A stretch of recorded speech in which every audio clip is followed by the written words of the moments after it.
Hello friends, welcome to Toppers Target YouTube channel. उम्मीद करता हूँ आप सभी लोग अच्छे होंगे। जैसे कि आप सभी को पता है कि हम फिजिक्स का मैकेनिक्स टॉपिक जो है वो कंटिन्यू कर रहे थे और उसी में कंटिन्यू करते हैं। आज ये मैकेनिक्स की यूपी टेट और सी टेट के लिए लास्ट टॉपिक में ही एक्सप्लेन करने वाले हैं, जो बचा हुआ पोर्शन है यांत्रिकी में, मैकेनिक्स में, फिजिक्स में।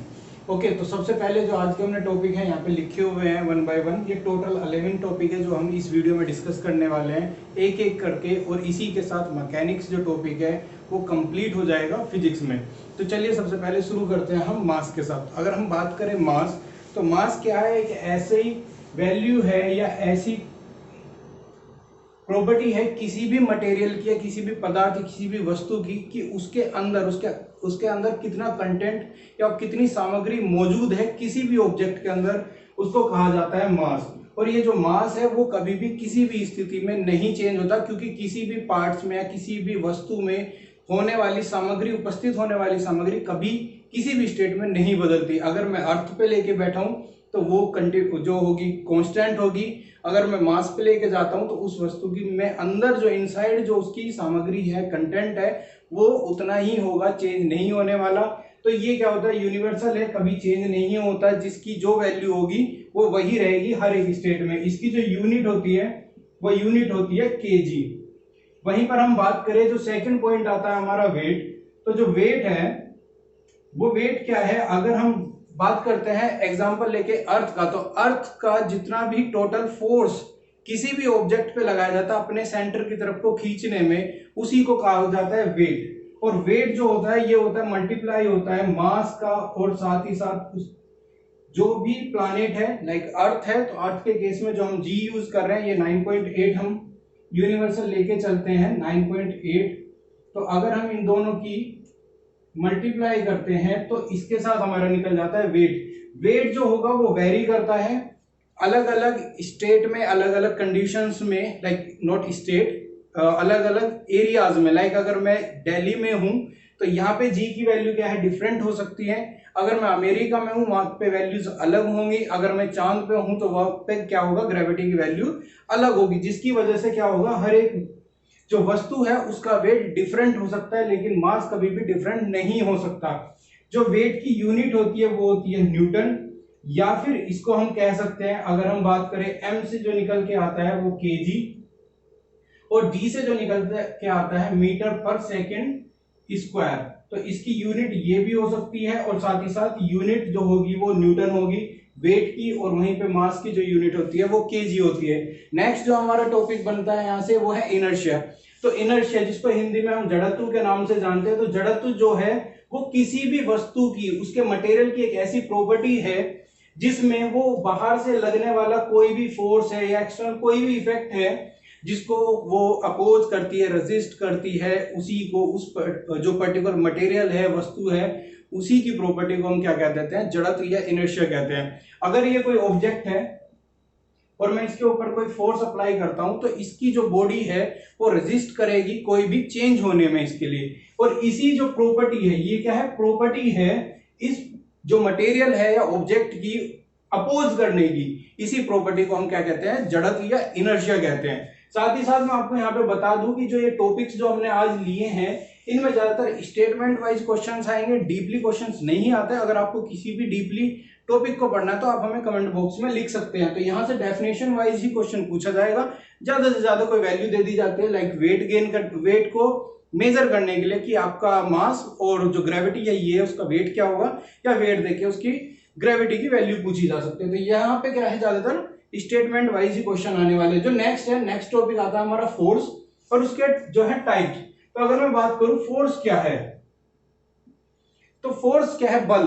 बल एक ऐसी चीज है या ऐसा कारक है जो किसी भी वस्तु या किसी भी चीज को, अगर हम कहें वस्तु कह सकते हैं, किसी भी थिंग कह सकते हैं, कि इसको क्या करें हम? पुल करें या पुश करें, या फिर मैं कहता हूं इस बोर्ड को ही मैं ट्राई करता हूं हिलाने की, तो जो एफर्ट है कि इसमें कोई मैं चेंज कर सकूं, इसी को कहा जाता है फोर्स। कि किसी भी वस्तु की अगर कोई भी पुल या पुश करके या किसी भी तरह में इस पे इंपैक्ट करके इसकी स्थिति में परिवर्तन कर सकूं, तो जो मैंने एफर्ट लगाया है उसी एफर्ट को कहते हैं फोर्स। अब फोर्स की जो यूनिट होती है, वो होती है न्यूटन, और साथ ही साथ जो होगी न्यूटन को आप डिवाइड कर सकते हो केजी मीटर पर सेकंड स्क्वायर में भी। और अगर मैं बात करूं फोर्स के जो टाइप है, तो फोर्स है ना अलग अलग टाइप से अलग अलग बुक में अलग अलग तरह एक्सप्लेन किया जाता है। यहाँ पे हम क्या है सिंप्लीफाइड डिफाइन कर सकते हैं कि जो फोर्स है वो डिवाइड हो सकता है एक तो कॉन्टैक्ट में, कि एक ऐसा फोर्स जो कांटेक्ट के थ्रू लगता है, जैसे कि हम कह सकते हैं मस्कुलर या मांसपेशियल। अगर मैं अपने जो बॉडी का यूज करके हाथ का, पैर का या उंगलियों का उपयोग करके किसी भी ऑब्जेक्ट को उठाने में, दबाने में, फेंकने में उपयोग करूं तो मस्कुलर फोर्स कहलाएगी। तो क्या है इसमें कांटेक्ट यूज होता है, जैसे मैं इस बोर्ड पे लिख रहा हूं इस मार्कर के थ्रू और ये फोर्स यूज कर रहा हूं, तो ये क्या है मस्कुलर फोर्स है। साथ ही साथ अगर मैं दूसरा कांटेक्ट फोर्स की बात करूं तो साथ ही साथ जो दूसरा होगा वो है फ्रिक्शन, कि फ्रिक्शन भी क्या होता है कांटेक्ट के थ्रू जनरेट होता है। विदाउट कांटेक्ट फ्रिक्शन जनरेट नहीं हो सकता, जो घर्षण है वो जनरेट नहीं हो सकता। तो फ्रिक्शन को आगे भी देखेंगे। दूसरा इसी में आता है नॉन कांटेक्ट, जिसमें हम कांटेक्ट नहीं बनाते। तो जैसे कि मैं बात करूं सबसे पहला हम ले सकते हैं ग्रेविटेशनल फोर्स। ग्रेविटेशनल में कोई भी कांटेक्ट नहीं होता। जो पृथ्वी या जो हमारी अर्थ है वो किसी भी वस्तु पर जो फोर्स लगा रही है अपने सेंटर की तरफ को, उसी को हम कह सकते हैं नॉन कांटेक्ट फोर्स। तो एक फोर्स ये भी हो सकता है। साथ ही साथ मैग्नेटिक फोर्स, मैग्नेटिक फोर्स में भी क्या है ऑब्जेक्ट्स दूर हो सकते हैं और आपस में अट्रैक्शन या रिपल्शन का जो फोर्स है वो जनरेट किया जा सकता है। तो इस तरह के जो फोर्सेस होते हैं उसको नॉन कांटेक्ट में रख लिया जाता है। तो ये फोर्स हुआ और साथ ही साथ उसके टाइप हुए। नेक्स्ट हम बात कर लेते हैं। नेक्स्ट क्या हमारे पास न्यूटन्स के लॉ। न्यूटन्स के लॉ क्या होता है, तीन लॉ में इसको डिवाइड किया है, जिसको न्यूटन्स के लॉ कहा जाता है। मोशन के जो न्यूटन्स के लॉ कहलाते हैं। तो सबसे पहले जो आता है उसको हम कहते हैं इनर्शिया लॉ या फिर लॉ ऑफ इनर्शिया, जो कि सबसे पहला जो है लॉ है वो है न्यूटन का। तो न्यूटन का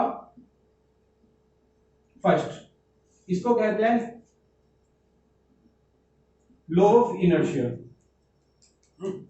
तो जो नेक्स्ट पॉइंट हमारा वो है लॉ ऑफ इनर्शिया, जो कि सबसे पहला आया न्यूटन के फर्स्ट लॉ से। तो फर्स्ट लॉ में न्यूटन ने क्या कहा कि जो हमारी कोई भी बॉडी है या कोई भी वस्तु है और उसकी जो भी स्टेट है, लाइक अगर वो रेस्ट में है तो वो रेस्ट में रहना चाहती है या रेस्ट में ही रहेगी। अगर वो मोशन में है और वो मोशन में ही रहेगी अनटिल अनलेस उस पर कोई एक्सटर्नल फोर्स ना लगे। अगर मैं एग्जांपल के लिए कोई बस या कार भी ले सकता हूं, तो अगर मैं एक बस ले लेता हूं और ये कहता हूं कि ये स्टेट में रुकी हुई है और यहाँ पे कोई पैसेंजर बैठा है, तो आप देखते होंगे जैसे ही बस आगे को मूव करती है तो क्या होता है पीछे को एक झटका लगता है अंदर बैठे हुए पैसेंजर पे। तो ये यहाँ से एक एग्जांपल निकल के आ जाता है कि हमारे पास क्या होता है, अगर लॉ ऑफ इनर्शिया अप्लाई हो रहा है सभी केसेस में, तो जो इंसान की बॉडी थी वो रेस्ट में थी और वो चाहती थी कि रेस्ट में ही रहे, लेकिन क्या हुआ उस पर एक्सटर्नल फोर्स लगा तो बॉडी वहीं रही। जितना मूवमेंट कर पाए नीचे की बॉडी या अपर बॉडी, तो जिसकी वजह से एक झटका जनरेट होता है। इसी का एग्जांपल लेते हुए क्वेश्चन जनरली पूछा जाता है कि ये जो इंपैक्ट है किसी भी इंसान पे वो किसके अंतर्गत आएगा, न्यूटन्स के लॉ के। तो ये जो न्यूटन्स के लॉ के अंतर्गत आता है फर्स्ट नियम क्या आएगा, जिसको हम लॉ ऑफ इनर्शिया भी कहते हैं और साथ ही साथ हम न्यूटन्स के फर्स्ट लॉ के नाम से भी जानते हैं। और इसकी डेफिनेशन सिंपली यही है कि कोई बॉडी रेस्ट में ही रहेगी या फिर मोशन में ही रहेगी जैसी उसकी स्टेट थी, अनटिल उसके ऊपर कोई एक्सटर्नल फोर्स ना अप्लाई किया जाए, उसी को कहा जाता है लॉ ऑफ इनर्शिया। इसके जनरली एग्जांपल आपके पास कि कार में बैठे हुए जो पैसेंजर हैं उन पे लगने वाला इंपैक्ट है। एकदम से जब गाड़ी चलती है तो झटका पीछे को लगता है और एकदम से सडन अगर ब्रेक लगा दिए जाते हैं तो उस केस में क्या होता है बॉडी आगे को जाती है। झटका जो आगे को होता है लेकिन ब्रेक लगाने के बाद। तो ये जो स्टेट जनरेट होता है और जो एग्जांपल जनरेट होता है वो न्यूटन के फर्स्ट लॉ से आता है। साथ ही साथ अगर मैं बात करूं न्यूटन के सेकंड लॉ से, तो सेकंड लॉ जो है उसको जनरली लोग क्या जानते हैं F बराबर ma से। लेकिन ये आया कहां से, ये जो है हमारा न्यूटन का जो सेकंड लॉ है, न्यूटन सेकंड लॉ है वो ही हमारा बताता है। तो इसमें क्या कहा जाता है कि जो F है, जो फोर्स है वो प्रोपोर्शनल होता है rate of change of momentum, जिसको हम कहते हैं P। रिप्रेजेंट जो करते हैं हम वो P के साथ करते हैं। जो फोर्स हमेशा क्या होता है प्रोपोर्शनल होता है rate of change of momentum. अगर इसको हम प्रोपोर्शनल के साथ डेल्टा P और डेल्टा T लिखते हैं, क्योंकि ये rate of change of momentum, तो जो चेंज आया T की रेस्पेक्ट में मोमेंटम में P को, तो यहाँ पे लिखेंगे F प्रोपोर्शनल जो हो गया यहाँ पे डेल्टा P अपॉन जो डेल्टा टी के हो गया। अगर हम प्रोपोर्शनल का साइन हटाते हैं तो हमें कांस्टेंट लगाना होता है, जिसके केस में हम क्या लगाएंगे, के को लगा सकते हैं। तो के हो गया हमारा delta P upon delta T. यहां पे अगर हम इसकी वैल्यू को के को 1 एज्यूम करते हैं तो उस केस में डायरेक्टली एफ जो जनरेट हो जाता है delta P upon delta T हो जाता है। अगर मैं इसी को लिखता हूं, जो पी होता है वो एम वी के इक्वल होता है।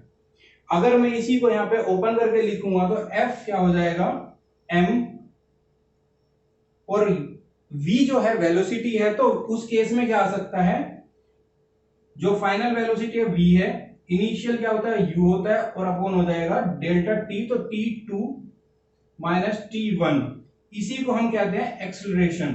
ये इक्वल टू हो जाता है एक्सीलरेशन के। तो ये हो गया हमारे पास m, इधर से आया a, तो f बराबर ma, यही हमारे पास क्या हो जाता है, डायरेक्टली फॉर्मूला बन के आ जाता है फोर्स का, कि जो फोर्स है वो मास इंटू एक्सीलरेशन के बराबर होता है। इसकी यूनिट होती है न्यूटन के।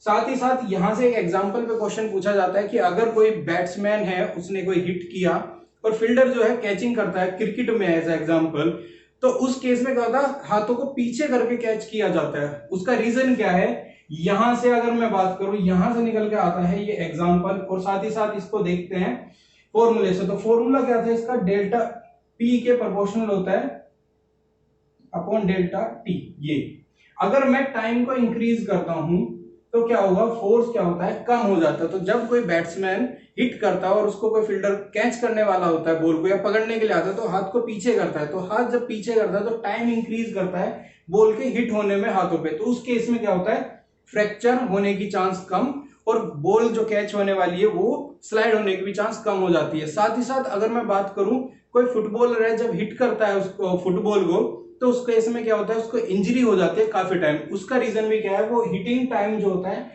वो जल्दी होती है, क्विक होती है। अगर टी की वैल्यू कम हो जाएगी तो उस केस में क्या होगा, एफ इंक्रीज हो जाएगा, फोर्स इंक्रीज हो जाएगा, फोर्स इंक्रीज होते हैं उसका इंपैक्ट भी इंक्रीज हो जाएगा। तो ये जो जनरेट होता है वो यहीं से आएगा। और अगर ये एग्जांपल पूछे जाते हैं, लाइक कैच करते टाइम बॉल पीछे क्यों खींची जाती है, फुटबॉल में इंजरी जो प्लेयर्स को है, इस तरह की इंजरी जो है, या फिर क्रिकेट बैट्स पे जो एक तरह से वाइब्रेशन जनरेट होती है हिट होते टाइम बॉल के, वो जो सारे एग्जांपल जनरेट होंगे वो न्यूटन्स के सेकंड लॉ से होंगे। और इसी तरह से डायरेक्टली स्टेटमेंट वाइज ही क्वेश्चन इस पे आने वाला है, एग्जांपल वाइज ही इस पे क्वेश्चन आने वाला है। तो याद रखिएगा ये सारे एग्जांपल इसी के। साथ ही साथ अगर हम बात करें थर्ड की, जो थर्ड न्यूटन का जो लॉ है वो काफी फेमस है और काफी लोग इवन जानते भी होंगे, जिसको एक्शन रिएक्शन के नाम से भी जाना जाता है। तो जो थर्ड लॉ है उसे कहते हैं एक्शन एंड रिएक्शन।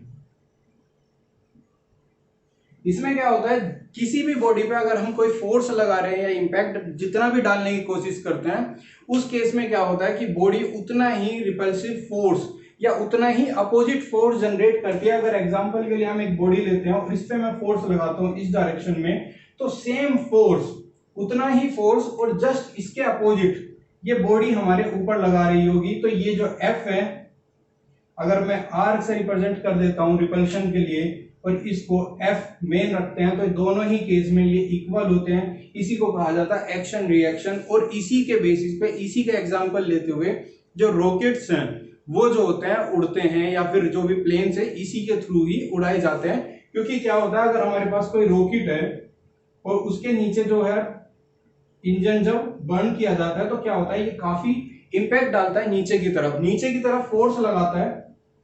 उसी का जो अपोजिशन फोर्स है वो ऊपर की तरफ रॉकेट में लगता है, और रॉकेट ऊपर की तरफ उड़ने लगता है, क्योंकि नीचे तो अर्थ है या एनवायरनमेंट है, उसके ऊपर ही फोर्स डालता है, जिसकी वजह से रॉकेट उड़ने लगता है। तो रॉकेट के उड़ने की, मिसाइल्स के उड़ने की, इस तरह की जो भी घटनाएं होती है वो डिपेंड करती है एक्शन रिएक्शन पे। या फिर आप एग्जांपल ले सकते हैं, अगर आप कहीं पे जाके किसी को थप्पड़ मारते हैं तो जितनी चोट उसके गाल पे लगी है उतनी हाथ आपके हाथ पे भी, क्योंकि वहां से सेम उतना ही फोर्स आपके हाथ पे भी जनरेट हुआ है।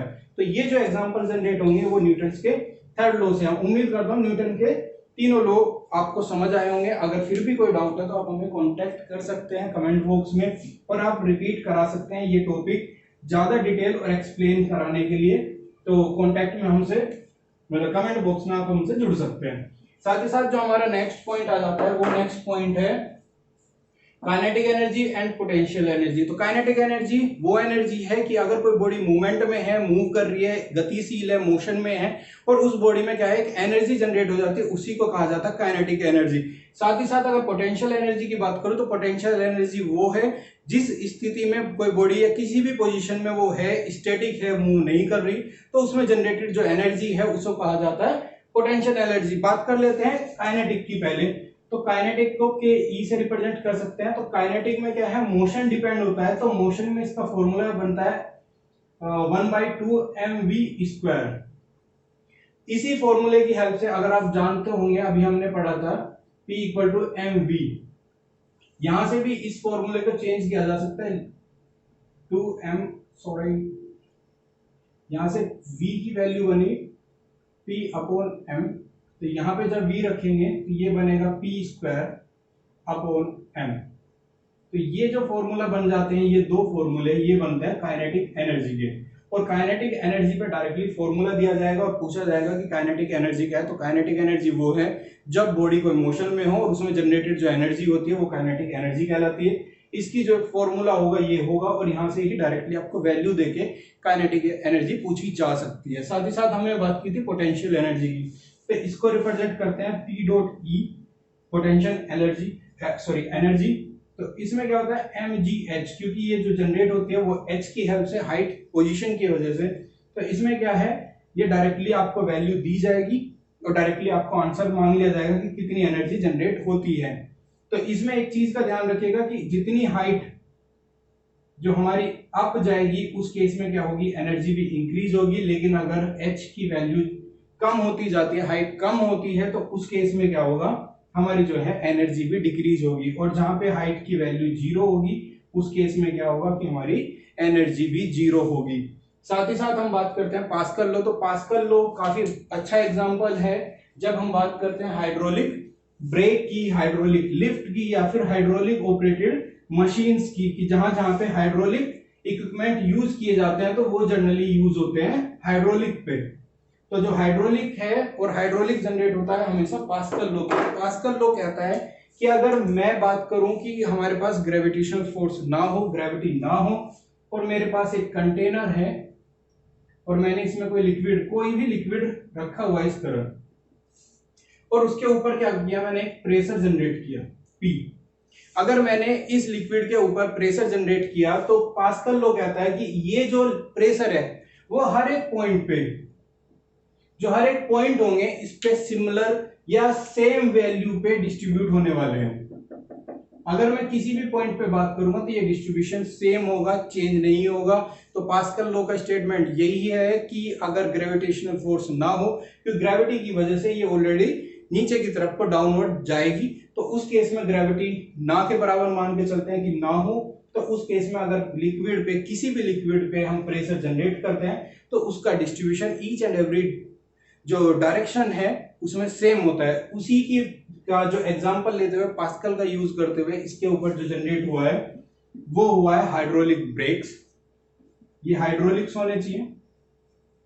साथ ही साथ जो हाइड्रोलिक लिफ्ट है, ये दोनों ही एग्जांपल है हाइड्रोलिक पास्कल लॉ के। और पास्कल लॉ पे इन्हीं दो का एग्जांपल देके पूछ लिया जाता है कि इसमें किस वैज्ञानिक का या किस नियम का पालन करके ये दोनों चीजें चलती हैं। आगे जो हमारे पास जो पॉइंट है वो है फ्रिक्शन का। फ्रिक्शन को कहते हैं हम घर्षण, और घर्षण हमारी लाइफ में काफी ज्यादा जरूरी है, क्योंकि घर्षण की वजह से ही हम सड़क पे चल पाते हैं, हमारे जो वाहन है वो चल पाते हैं। अगर फ्रिक्शन ना हो तो चलना पॉसिबल नहीं होगा। तो इसीलिए फ्रिक्शन जो है सबसे ज्यादा जो नेसेसरी इविल कह सकते हैं कि एक फ्रिक्शन जो है बहुत ज्यादा जरूरी है। और फ्रिक्शन क्या है, जनरली जनरेट होता है। अगर मैं बात करूं, ये मेरा कोई ऑब्जेक्ट है और इसकी सतह इस तरह की है, तो सतह की या जो लेयर है, अपर लेयर, उसकी जो अनियमितता है उस पर डिपेंड करती है जो फ्रिक्शन की वैल्यू है। और इसी की वजह से क्या होता है, हमारा एक फोर्स जनरेट होता है, अपोजिट फोर्स। हम कह सकते हैं कि कोई भी एक फोर्स है, अपोजिंग फोर्स, जो किसी भी एक बॉडी की मूवमेंट का अपोज करे। तो अगर मैं फोर्स इधर राइट साइड लगाता हूं तो इसका अपोजिट फोर्स जो होगा फ्रिक्शन, वो इसके जस्ट अपोजिट होगा। और इसी को अपोजिंग फोर्स को जो हम कहते हैं वो कहते हैं फ्रिक्शन।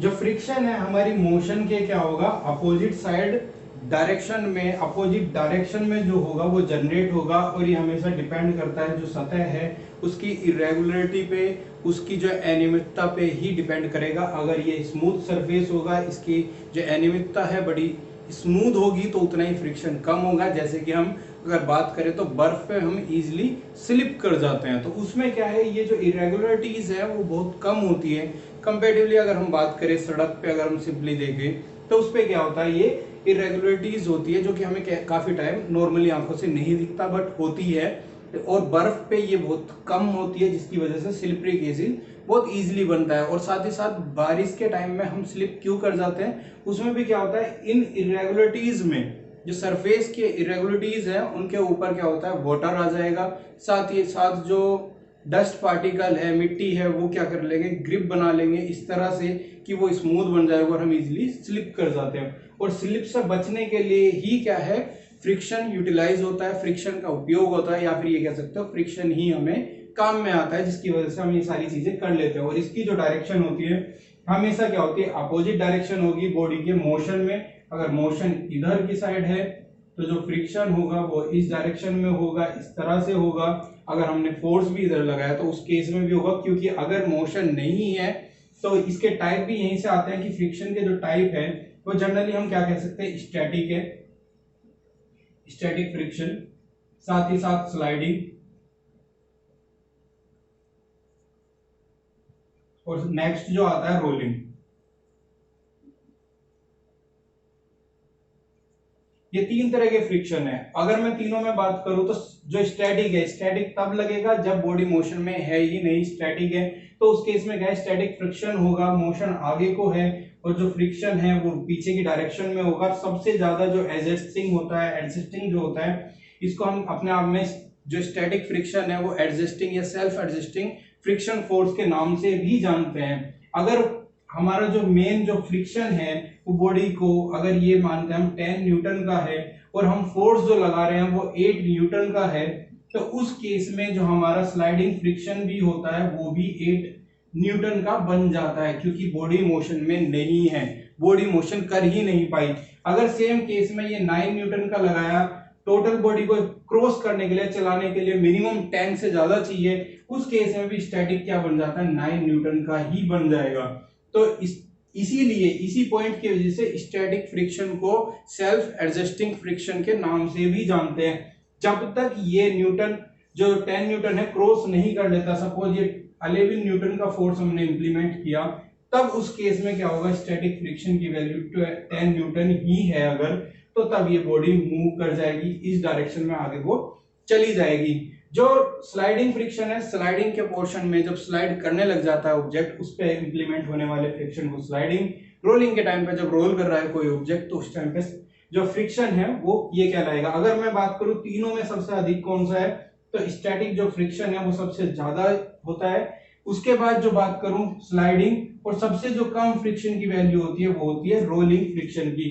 तो यहां से भी काफी टाइम क्वेश्चन पूछा गया है कि सबसे अधिक जो फ्रिक्शन होता है वो कौन सा होता है, और इन दूसरे नंबर पे या तीसरे नंबर पे भी कौन सा होता है। इस तरह से सीक्वेंस में मैचिंग देकर भी काफी टाइम पे ये क्वेश्चन पूछा गया है और पूछा जाता रहा है। तो फ्रिक्शन काफी इंपोर्टेंट टॉपिक है बट पूछा जाता है डायरेक्टली एग्जांपल्स के थ्रू।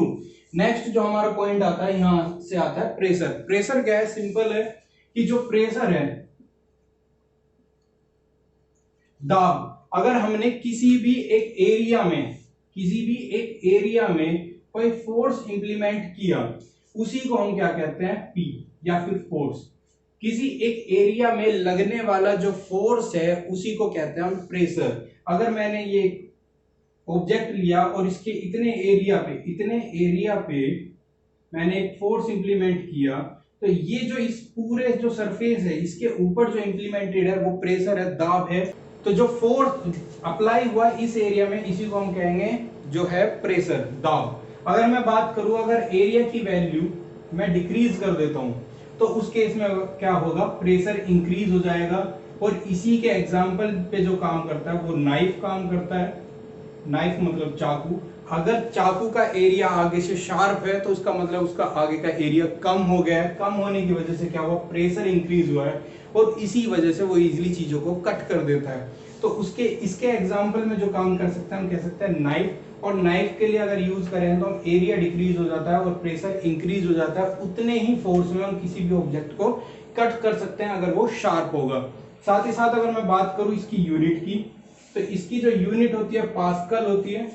साथ ही साथ यहां से भी एक यूनिट बन सकती है, तो न्यूटन हो गई जो हमारा फोर्स है उसकी, और नीचे क्या है एरिया। तो एरिया क्या होता है मीटर स्क्वायर, तो न्यूटन मीटर स्क्वायर, या इसको लिख सकते हैं हम न्यूटन मीटर -2, ये यूनिट होगी या फिर पास्कल होगी। इसका जो मेजरमेंट होता है वो बैरोमीटर में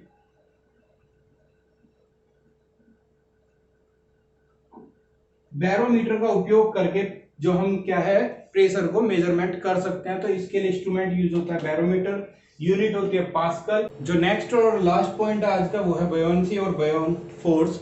इसमें क्या है, अगर कोई भी एक मैं कंटेनर ले सकता हूँ या फिर एग्जांपल हम सी का समुद्र का ले सकते हो। अगर मैं बात करूँ, अगर इसमें क्या है वाटर है और मैंने इसके ऊपर कोई ऑब्जेक्ट रख दिया है, या फिर एग्जांपल में हमने सी लिया है, तो सी में हम क्या रख सकते हैं, कोई जो शिप है वो रख सकते हैं। तो उस केस में क्या है, ये वाटर क्या है एक अपोजिट फोर्स जनरेट करता है जिसकी वजह से चीजें ऊपर उठती है। ये जो प्रॉपर्टी है किसी भी जो है लिक्विड की, वो प्रॉपर्टी कहलाती है बुयांसी। और साथ ही साथ जो फोर्स अप्लाई हुआ है इसी को क्या कह सकते हैं हम, बुयानेंट फोर्स या फिर उत्प्लावक बल जो है इसी को कहा जाता है। जो फ्लूइड के द्वारा किसी भी ऑब्जेक्ट पे लगाया जाता है उसको ऊपर उठाने के लिए, उसी को उत्प्लावक बल कहते हैं। और जो इस प्रॉपर्टी का जो नाम है वो उत्प्लावकता कहलाती है। साथ ही साथ ये जो मैटर करती है, अगर मैं बात करूं बुयांसी फोर्स की, तो ये जो डिपेंड होती है या फिर हम कह सकते हैं प्रोपोर्शनल होती है, ये होती है डेंसिटी की। जो बुयांसी फोर्स है वो प्रोपोर्शनल होता है वॉल्यूम के, और वॉल्यूम किसका, बॉडी का या ऑब्जेक्ट का जो कि वाटर पे है। किसी भी फ्लूइड पे या लिक्विड पे अगर कोई भी ऑब्जेक्ट है उसकी जो वॉल्यूम है वो भी मैटर करेगी कि कितना फोर्स अप्लाई होगा, और साथ ही साथ उसकी डेंसिटी भी अप्लाई होगी किसकी, लिक्विड की, या फिर आप कह सकते हो फ्लूइड की। तो मैं यहाँ पे लिक्विड लिख देता हूँ कि जो भी लिक्विड आप यूज कर रहे हैं जिसमें भी है, लाइक वाटर, अगर आपने सी का लिया है तो उसकी डेंसिटी मैटर करेगी फोर्स के लिए। तो जितना फोर्स अप्लाई होगा वो मैटर करेगा डेंसिटी पे, और साथ ही साथ वॉल्यूम पे किसकी, ऑब्जेक्ट की। तो ये थे आज के सारे टॉपिक जिसको हमने कवर किया, और साथ ही साथ फिजिक्स का, मैकेनिक्स का जो टॉपिक है वो कंप्लीट हुआ। आगे हम हीट के टॉपिक को कंटिन्यू करेंगे, और साथ ही साथ हमारे चैनल पे बने रहिएगा। इसके जो बाकी नोट्स हैं वो आपको टेलीग्राम चैनल पे मिल जाएंगे, और इस चैनल पे ही, यूट्यूब चैनल पे ही आपको बाकी वीडियोस मिलती रहेंगी कंटिन्यूस। हमारे चैनल को फॉलो करिएगा, टेलीग्राम को ज्वाइन करिएगा। वीडियो अगर अच्छी लगी तो लाइक और शेयर करिएगा। Thank you.